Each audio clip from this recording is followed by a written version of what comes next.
अरे बाप रे बाप। रुका खोजत ही दवाई खोजत ही रुका। दवाई मत खोजा सुना। सुनावा। रजऊ हो तनी दाबा कमरिया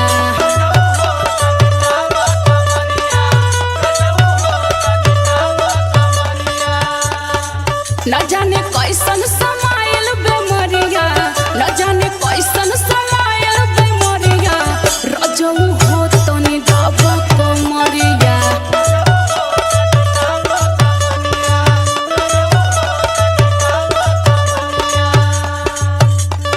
रुका देखी कौनो टिकिया है का पड़ल दर्द कर। अतनी से दबा ना सकत हुआ। अरे दबा दे वैसा ना कि ना दबाई, लेकिन तनी देख ली जल्दी कंट्रोल हो जाई ना। टिकेवा खा ले तुरंत फट देना आराम हो जाई। सुना सुना बा। रनिया होला खाला दवैया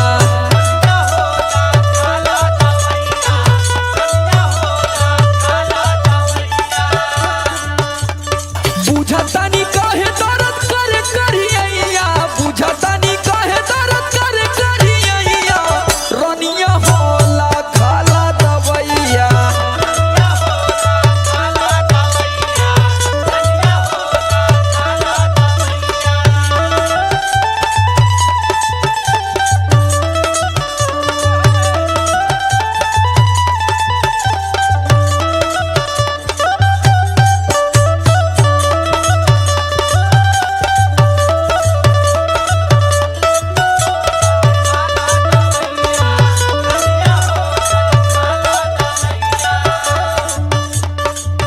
इतना दिन भर काम धंधा करा ऐसे ही कमर में दर्द हो जाला।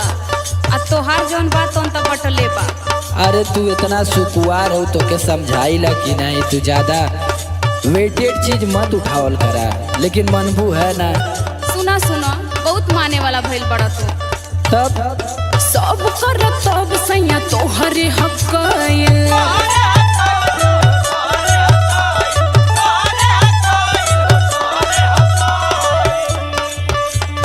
काल्हे के दर्द उठल अब हिना गए।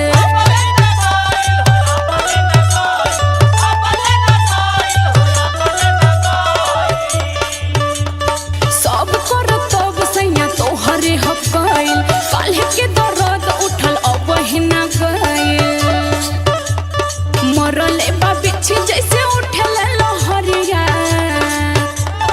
मरले बा बिछी जैसे उठल लहरिया रजऊ हो तनी दाबा कमरिया।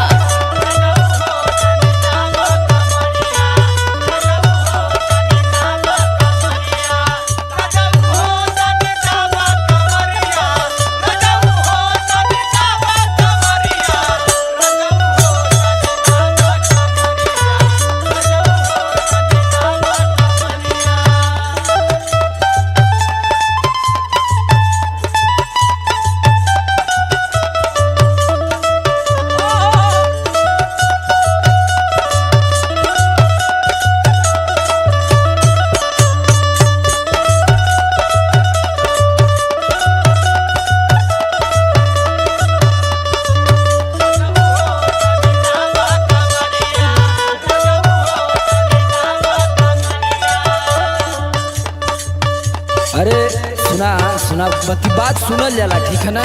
का हो बोला। रोग बाटे कैसन बुझे ले के राज हो